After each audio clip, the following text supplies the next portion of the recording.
Hello friends, welcome to study with Kashi. तो friends, अगर आप भी 25 फरवरी को केमिस्ट्री का एग्जाम देने वाले हैं तो ये वीडियो आपके लिए बहुत ज़्यादा इंपॉर्टेंट होने वाली है, क्योंकि आज की वीडियो में हम लेकर के आए हैं क्लास 12 केमिस्ट्री के मोस्ट इंपॉर्टेंट कैसे प्राप्त करेंगे केवल रासायनिक समीकरण दीजिए। तो फ्रेंड्स, आज की इस वीडियो में हम 10 वायरल अभिक्रिया करने वाले हैं जो कि आपके बोर्ड एग्जाम में 2017 से 2025 तक बार बार रिपीट हुई हैं। तो चलिए फ्रेंड्स, हम अपनी वीडियो को स्टार्ट करते हैं। देखिए, इसमें हमारा पहला क्वेश्चन है क्लोरोबेंजीन से बेंजीन, यानी कि हमसे क्वेश्चन इस प्रकार से पूछा जाएगा कैसे प्राप्त करेंगे केवल रासायनिक समीकरण दीजिए। उसमें आपसे 5 क्वेश्चन पूछे जाएंगे, जैसे क्लोरोबेंजीन से बेंजीन। तो अब हम क्लोरोबेंजीन से बेंजीन कैसे प्राप्त करेंगे, तो सबसे पहले हमें पता होना चाहिए क्लोरोबेंजीन का सूत्र क्या होता है। तो देखिए, बात करें क्लोरोबेंजीन की, तो बेंजीन रिंग पर Cl, इसको बोलते हैं हम क्लोरोबेंजीन। बेंजीन रिंग पर Cl को क्या बोलते हैं, इसको बोलते हैं हम क्लोरोबेंजीन। और देखिए, आपको नीचे नाम जरूर मेंशन करना है, क्योंकि अगर आपने नाम मेंशन नहीं किया तो आपको पूरे में से पूरे मार्क्स नहीं मिलेंगे। तो क्लोरोबेंजीन की हम यहाँ पर क्या कराएंगे, क्लोरोबेंजीन का हम यहाँ पर नवजात हाइड्रोजन के साथ इसकी क्रिया करा देंगे। ठीक है फ्रेंड्स, और ये जो क्रिया होगी ये क्रिया होगी क्षार की उपस्थिति में। तो हम यहाँ पर क्षार ले लेंगे, तो कोई भी क्षार ले लेंगे, क्षार ले लेंगे NaOH। ठीक है फ्रेंड्स, तो हमारा क्या प्राप्त हो जाएगा, हमारा प्राप्त हो जाएगा बेंजीन। क्या प्राप्त हो जाएगा, हमारा प्राप्त हो जाएगा बेंजीन। तो बेंजीन क्या होता है, बेंजीन होती है बेंजीन रिंग, या आप चाहे तो इसको C6H6 भी लिख सकते हैं। अब देखिए फ्रेंड्स, यहाँ पर थे 2 हाइड्रोजन। ठीक है, तो एक हाइड्रोजन क्या हो जाएगा, एक हाइड्रोजन चला जाएगा इसके साथ, यानी कि यहाँ पर बन जाएगा HCl, यानी कि हाइड्रोक्लोरिक अम्ल। और देखिए, एक H चला जाएगा यहाँ पर, क्योंकि देखिए ये है बेंजीन रिंग। इस बेंजीन रिंग में हर एक कॉर्नर पर क्या कार्बन जुड़ा होता है, और हर एक कार्बन के साथ क्या होता है, हाइड्रोजन जुड़ा होता है। तो इसलिए ये क्या है, ये हाइड्रोजन यहाँ पर, क्योंकि ये यहाँ से निकल जाएगा तो यहाँ पर हाइड्रोजन आकर जुड़ जाएगा। तो यानी कि ये हमारी बेंजीन रिंग बनकर तैयार हो गई है। तो इस प्रकार हमने क्लोरोबेंजीन से बेंजीन कैसे प्राप्त किया है, तो हमने यहाँ पर क्लोरोबेंजीन का क्या करा दिया, नवजात हाइड्रोजन के साथ क्रिया करा दी, और ये क्रिया हुई है क्षार की उपस्थिति में, और क्षार लिया NaOH। तो हमारे यहाँ पर बेंजीन बनकर तैयार हुआ है, हाइड्रोक्लोरिक अम्ल बनकर तैयार हुआ है। अब देखिए, अगली अभिक्रिया हमारी एसिटिक अम्ल से एथिल एसीटेट, जो कि मोस्ट इंपॉर्टेंट है और हर बार पूछी गई है। यानी कि देखिए, हर साल क्या होता है, हर साल 7 पेपर सेट बनते हैं, जो कि हर जिले के अलग अलग होते हैं। तो उन 7 पेपर सेट में से आपको ये 10 वायरल अभिक्रिया देखने को जरूर मिलेंगी, और इस बार इनके आने के 100% चांस है। तो आप इनको अच्छे से तैयार कर लीजिएगा। अब देखिए, एसिटिक अम्ल से एथिल एसीटेट कैसे प्राप्त करेंगे, तो देखिए सबसे पहले हम एसिटिक अम्ल करेंगे। एसिटिक अम्ल लेंगे, तो एसिटिक अम्ल का सूत्र क्या होता है, CH3COOH। इसको क्या बोलते हैं, इसको बोलते हैं हम एसिटिक अम्ल। क्या बोलते हैं, इसको बोलते हैं हम एसिटिक अम्ल। अब इस एसिटिक अम्ल की हम क्या करेंगे, यहाँ पर एथिल अल्कोहल के साथ क्रिया करा देंगे, C2H5OH। इसको क्या बोलेंगे, इसको बोलेंगे हम एथिल अल्कोहल। इसको बोलेंगे हम एथिल अल्कोहल। ठीक है, तो एसिटिक अम्ल की हम एथिल अल्कोहल के साथ क्रिया कराएंगे, और ये क्रिया होगी H2SO4 की उपस्थिति में। किसकी उपस्थिति में होगी क्रिया, H2SO4 की उपस्थिति में। तो यहाँ पर क्या बनकर तैयार हो जाएगा, हमारा बनकर तैयार हो जाएगा एथिल एसीटेट। और एथिल एसीटेट का सूत्र क्या होता है, CH3COO। तो हम यहाँ से CH3COO ले लेंगे, और देखिए C2H5। तो ये हमारा क्या बनकर तैयार हुआ है, ये हमारा बनकर तैयार हुआ है एथिल एसीटेट। क्या बनकर तैयार हुआ है, एथिल एसीटेट बनकर तैयार हो गया। ठीक है फ्रेंड्स, अब देखिए, और हमारा क्या बनकर तैयार हो जाएगा, और हमारा जल बनकर तैयार हो जाएगा। तो देखिए, यहाँ से CH3COO ले लिया, उसके बाद हमने C2H5 यहाँ से ले लिया, तो क्या बचा, 2 H बचे हैं और एक ऑक्सीजन, तो ये बन गया H2O। ठीक है, तो एसिटिक अम्ल से एथिल एसीटेट कैसे प्राप्त किया हमने एसिटिक अम्ल की एथिल अल्कोहल के साथ क्रिया कराई है, और ये जो क्रिया हुई है ये क्रिया हुई है H2SO4 की उपस्थिति में। तो हमारा बनकर तैयार हो गया एथिल एसीटेट, और जल बनकर तैयार हो गया। अब देखिए, अगला है हमारा एसिटिक अम्ल से एसिटिल क्लोराइड कैसे प्राप्त करेंगे। तो हमें पता होना चाहिए एसिटिक अम्ल का सूत्र क्या होता है, ये होता है CH3COOH। इसको बोलते हैं हम एसिटिक अम्ल, एसिटिक अम्ल। अब इस एसिटिक अम्ल की हम यहाँ पर क्या करेंगे, हम यहाँ पर फास्फोरस पेंटाक्लोराइड के साथ क्रिया करा देंगे। ठीक है, तो फास्फोरस पेंटाक्लोराइड का सूत्र क्या होता है, PCl5। तो इसका नाम हम नीचे मेंशन करेंगे, फास्फोरस पेंटाक्लोराइड। तो फास्फोरस पेंटाक्लोराइड, एसिटिक अम्ल की हम फास्फोरस पेंटाक्लोराइड के साथ क्रिया कराएंगे, और ये जो क्रिया होगी, तो जब हम एसिटिक अम्ल की फास्फोरस पेंटाक्लोराइड के साथ क्रिया कराएंगे तो हमारा क्या बनकर तैयार हो जाएगा, हमारा बनकर तैयार हो जाएगा एसिटिल क्लोराइड, यानी कि CH3CuCl। क्या बनकर तैयार हो जाएगा, CH3CuCl। इसको बोलेंगे हम एसिटिल क्लोराइड, एसिटिल क्लोराइड। ठीक है फ्रेंड्स, अब देखिए और हमारा क्या बनकर तैयार हो जाएगा। अब देखिए ये था PCl5। अब हम इसको कैसे तोड़ेंगे, तो एक Cl हमने यहाँ पर ले लिया, एक Cl हमने यहाँ पर ले लिया। अब यहाँ पर देखिए यहाँ पर कितने Cl बचे हैं, यहाँ पर बच गए हमारे 3 Cl।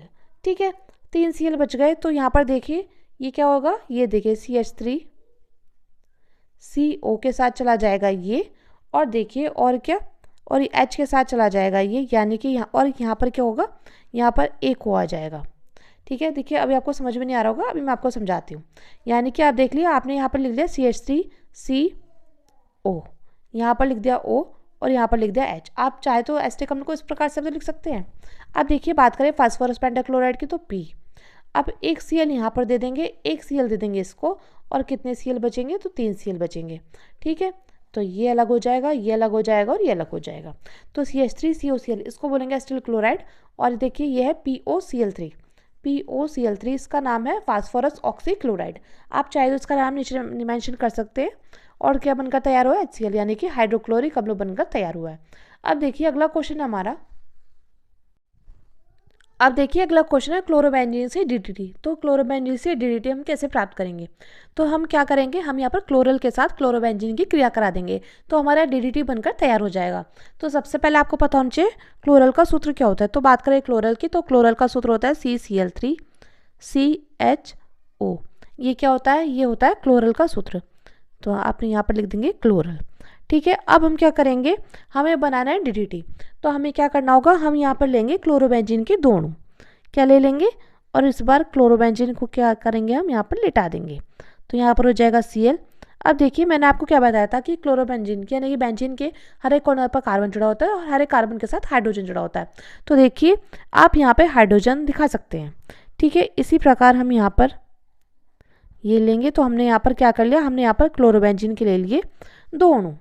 ठीक है, ये है क्लोरोबेंजीन, क्लोरोबेंजीन के हमने यहाँ पर ले लिए 2 अणु। ठीक है, और ये जो क्रिया होगी, ये क्रिया किसकी उपस्थिति में होगी, ये क्रिया होगी H2SO4 की उपस्थिति में। तो यहाँ पर देखिए हम क्या करेंगे, यहाँ से ये H, यानी कि हम यहाँ से ये H2O निकाल देंगे।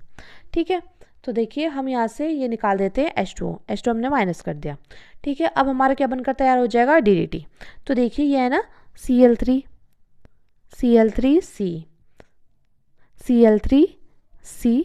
अब इस C के साथ ये H। अब इस वाले C के साथ क्या होगा, इस वाले C के साथ ये जुड़ जाएंगे, यानी कि ये देखिए ये इस प्रकार से जुड़ जाएगा, बेंजीन रिंग Cl। ठीक है, और इस प्रकार यहाँ पर भी देखो, देख लीजिए ये भी जुड़ जाएगा। तो यहाँ पर देखिए ये Cl। तो ये हमारा क्या बनकर तैयार हुआ है, DDT। और फ्रेंड्स आप DDT का नाम कमेंट बॉक्स में कमेंट कर ज़रूर बताएगा, इससे आप हमें पता चलेगा कि आपकी कितनी तैयारी हो चुकी है और आपका भी रिवीजन अच्छे से हो जाएगा। तो क्लोरोबेंजीन से DDT कैसे प्राप्त किया है, तो क्लोरल की क्रिया हमने क्लोरोबेंजीन से कराई है, और ये जो क्रिया हुई, ये क्रिया हुई H2SO4 के उपस्थिति में। तो हमारा क्या बनकर तैयार हो गया, DDT बनकर तैयार हो गया। और फ्रेंड्स ये मोस्ट इंपॉर्टेंट अभिक्रिया, इस पर आप स्टार लगा लीजिएगा, ये बार बार पूछी गई है और इस बार भी आने के इसके 100% चांस है। अब देखिए अगला है ब्यूटीन 1 से 1 ब्रोमो ब्यूटेन कैसे प्राप्त करेंगे। तो देखिए ब्यूटीन 1 से 1 ब्रोमो ब्यूटेन कैसे प्राप्त करेंगे, तो सबसे पहले हम क्या करेंगे, सबसे पहले हम कर देंगे, और देखिए 1 पर क्या है, 1 पर है इन, यानी कि आप चाहे तो इसको लिख सकते हैं ब्यूट इन 1, यानी कि 1 पर क्या है, इन यानी कि डबल बॉन्ड, 1 पर होगा डबल बॉन्ड। ठीक है, और ब्यूट यानी कि कितने कार्बन, ब्यूट यानी कि 4 कार्बन की चैन। तो हम चाहे तो लिख सकते हैं CH2CH, अब यहाँ पे डबल बॉन्ड हो जाएगा। तो देखिए ये हमारी बैलेंस है, तो इसका नाम है ब्यूटीन 1। क्या नाम है इसका, इसका नाम है ब्यूटीन 1। अब ब्यूटीन 1 की हम क्या करेंगे, यहाँ पर HBr के साथ क्रिया करा देंगे, और ये जो क्रिया होगी, ये क्रिया होगी परऑक्साइड की उपस्थिति में। किसकी उपस्थिति में होगी, ये क्रिया होगी परऑक्साइड की उपस्थिति में, परऑक्साइड की उपस्थिति में, यानी कि H2O2 की उपस्थिति में। तो हमारा क्या बनकर आ जाएगा, हमारा बनकर आ जाएगा 1 ब्रोमो ब्यूटेन, यानी कि CH3 single bond CH2 single bond CH2 single bond CH2Br। इसको क्या बोलते हैं, इसको बोलेंगे हम 1 ब्रोमो ब्यूटेन। 1 ब्रोमो ब्यूटेन बनकर तैयार हो गया। तो ये हमारा कैसे बनकर तैयार हुआ है, तो ब्यूटीन 1 की हमने यहाँ पर क्या करी है, हमने यहाँ पर HBr के साथ क्रिया कराई और ये जो क्रिया हुई है ये क्रिया हुई है पेरोक्साइड की उपस्थिति में, तो हमारा 1 ब्रोमो ब्यूटेन बनकर तैयार हो गया। अब देखिए अगला क्वेश्चन है हमारा, बेंजिल क्लोराइड को बेंजिल अल्कोहल में कैसे परिवर्तित करेंगे। तो सबसे पहले हमें बेंजिल क्लोराइड का सूत्र पता होना चाहिए, बेंजिल अल्कोहल का। तो बात करें बेंजिल क्लोराइड की, तो देखिए बेंजीन रिंग, ये होती है हमारी बेंजीन रिंग। अब इस बेंजीन रिंग पर क्या है, CH2Cl, CH2Cl, इसको बोलेंगे हम benzyl chloride, benzyl chloride. Benzene ring पर CH2Cl, इसको बोलेंगे बेंजिल क्लोराइड। अब इस बेंजिल क्लोराइड की हम NaOH के साथ क्रिया करा देंगे, तो हमारा क्या बनकर तैयार हो जाएगा, हमारा बनकर तैयार हो जाएगा बेंजिल अल्कोहल। क्या बनकर तैयार हो जाएगा, हमारा बनकर तैयार हो जाएगा बेंजिल अल्कोहल, यानी कि बेंजीन रिंग पर CH2OH, इसको बोलेंगे हम बेंजिल अल्कोहल, बेंजिल अल्कोहल। और हमारा क्या बनकर तैयार हो जाएगा, और देखिए और हमारा बनकर तैयार हो जाएगा NaCl, यानी कि सोडियम क्लोराइड। तो बेंजिल क्लोराइड को बेंजिल अल्कोहल में हमने कैसे परिवर्तित किया है, हमने यहाँ पर बेंजिल क्लोराइड की NaOH के साथ क्रिया करा दी, तो हमारा बेंजिल अल्कोहल बनकर तैयार हो गया और हमारा सोडियम क्लोराइड बनकर तैयार हो गया। अब देखिए अगली अभिक्रिया हमारी, अगली है फिनोल को 2,4,6 ट्राइब्रोमोफिनोल में कैसे परिवर्तित करेंगे। तो देखिए अब हम फिनोल को 2,4,6 ट्राइब्रोमोफिनोल में कैसे परिवर्तित करेंगे, इसके लिए हम लेंगे फिनोल, क्योंकि किसको परिवर्तित करना है, फिनोल का करना है। तो बेंजीन रिंग पर OH, इसको क्या बोलते हैं, इसको बोलते हैं हम फिनोल। बेंजीन रिंग पर OH को क्या बोलते हैं, इसको बोलते हैं फिनोल। ठीक है, अब फिनोल की हम यहाँ पर क्या करेंगे, ब्रोमीन के साथ क्रिया करा देंगे, और हम यहाँ पर क्या करेंगे, हम यहाँ पर ब्रोमीन के ले लेंगे 3 अणु। ठीक है, तो हमारा क्या बनकर आ जाएगा, हमारा बनकर आ जाएगा 2,4,6 ट्राइब्रोमोफिनोल। अब देखिए ये बेंजीन रिंग है, बेंजीन रिंग पर OH, ऐसा कैसे, उसके बाद देखिए यहाँ पर देखिए ये 1 है, ये 2 पर क्या आ जाएगा Br। अब देखिए 3 पर नहीं आकर यह आ जाएगा 4 पर Br। अब 5 पर नहीं आएगा, आ जाएगा 6 पर Br। यानी कि देखिए ये होती है ऑर्थो पोजीशन 1, 2, ये होती है मेटा पोजीशन, और ये होती है हमारी पैरा पोजीशन। ठीक है, तो यानी कि किस पर आएगा, ऑर्थो पोजीशन पर और पैरा पोजीशन पर आएगा Br। ठीक है, तो ये क्या हमारा बनकर तैयार हुआ, ये बनकर तैयार हुआ 2,4,6 ट्राइब्रोमोफिनोल, 2,4,6 ट्राइब्रोमोफिनोल बनकर तैयार हो गया। ठीक है फ्रेंड्स, और हमारा क्या बनकर तैयार हो जाएगा, हमारा बनकर तैयार हो जाएगा 3HBr, 3HBr। अब आप सोचोगे 3HBr कैसे बनकर तैयार हुआ है। अब देखिए इस फिनोल में ये आप देख पा रहे हैं, यहाँ पर ऑर्थो पोजीशन पर और पैरा पोजीशन पर क्या जुड़ गए, Br जुड़ गए, तो यानी कि यहाँ से हाइड्रोजन क्या हो गए, निकल गए थी, एक हाइड्रोजन यहाँ से, एक हाइड्रोजन यहाँ से, एक हाइड्रोजन यहाँ से, यानी कि 3 हाइड्रोजन यहाँ से निकल गए, तो बनकर तैयार हो गया 3HBr।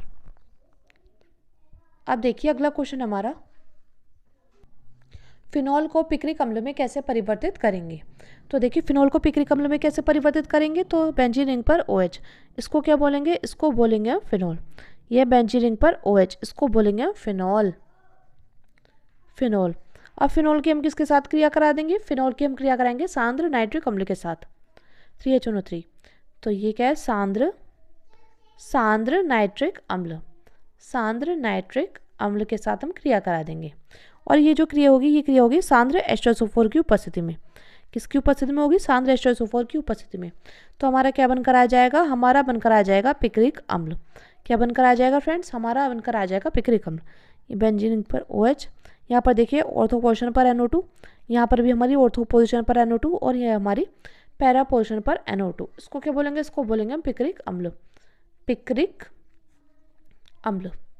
ठीक है, और देखिए आपसे यहाँ पर तो पिक्रिक अम्ल पूछा है, वरना आपसे पूछ सकता है 2,4,6 ट्राई नाइट्रोफिनोल कैसे प्राप्त होता है। तो आपको पता होना चाहिए कि पिक्रिक अम्ल का दूसरा जो नाम है वो है 2,4,6 ट्राई नाइट्रोफिनोल। ये बात आपको ध्यान रखनी है, क्योंकि क्वेश्चन आते आते भी आपको कन्फ्यूजन हो जाएगी, तो इसलिए आपको ध्यान रखना है कि पिक्रिक अम्ल का दूसरा नाम 2,4,6 ट्राई नाइट्रोफिनोल है। और हमारा क्या बनकर तैयार हो जाएगा, और हमारा जल बनकर तैयार हो जाएगा, यानी कि 3H2O बनकर तैयार हो जाएगा। मैं उम्मीद करती हूँ फ्रेंड्स आपको अच्छे से समझ में आ रहे होंगे। अब देखिए अगला क्वेश्चन हमारा, सैलिसिलिक अम्ल को फिनोल में कैसे परिवर्तित करेंगे। तो बात करें सैलिसिलिक अम्ल की, तो सैलिसिलिक अम्ल क्या होता है, ये होता है बेंजीन रिंग पर OH, और यहाँ पर ऑर्थो पोजीशन पर COOH, इसको बोलते हैं हम सैलिसिलिक अम्ल, सैलिसिलिक अम्ल। अब इस सैलिसिलिक अम्ल की हम क्या करेंगे, NaOH के साथ क्रिया करा देंगे और ये जो क्रिया होगी ये क्रिया होगी CO की उपस्थिति में। तो हमारा क्या बनकर आ जाएगा, हमारा बनकर आ जाएगा फिनोल, यानी कि बेंजीन रिंग पर OH, इसको बोलेंगे हम फिनोल। क्या बोलेंगे, फिनोल। और हमारा क्या बनकर तैयार हो जाएगा, हमारा बनकर तैयार हो जाएगा NaHCO3 बनकर तैयार हो जाएगा। अब देखिए अगला क्वेश्चन हमारा, प्रोपीन को प्रोपीन टू ऑल में कैसे परिवर्तित करेंगे। तो देखिए फ्रेंड्स ये बहुत ज़्यादा इंपॉर्टेंट है और बार बार पूछा गया है, यानी कि जितनी भी 10 महत्वपूर्ण अभिक्रिया मैं आपको करा रही हूँ, अगर आपने इनको कर लिया तो आप ये कैसे परिवर्तित करेंगे, अच्छे से तैयार हो जाएंगे। क्योंकि देखिए आपसे घुमा फिरा कर यही क्वेश्चन बार बार पूछता है एग्जामिनर। तो देखिए प्रोपीन को प्रोपीन टू ऑल में कैसे परिवर्तित करेंगे। तो देखिए प्रोपीन ये होता है CH3 single bond CH double bond CH2, इसको बोलते हैं प्रोपीन। क्या बोलते हैं, प्रोपीन। ठीक है, अब इस प्रोपीन की हम क्या करेंगे, H2SO4 के साथ क्रिया करा देंगे तो हमारा क्या बनकर तैयार हो जाएगा, हमारा एक मध्यवर्ती उत्पाद बनकर तैयार हो जाएगा CH3 CH CH3, यहाँ पर OSO3। तो ये क्या है, ये हमारा एक मध्यवर्ती उत्पाद बनकर तैयार हुआ, यानी कि आइसोप्रोपिल हाइड्रोजन सल्फेट। आप चाहे तो इसका नाम यहाँ पर लिख सकते हैं,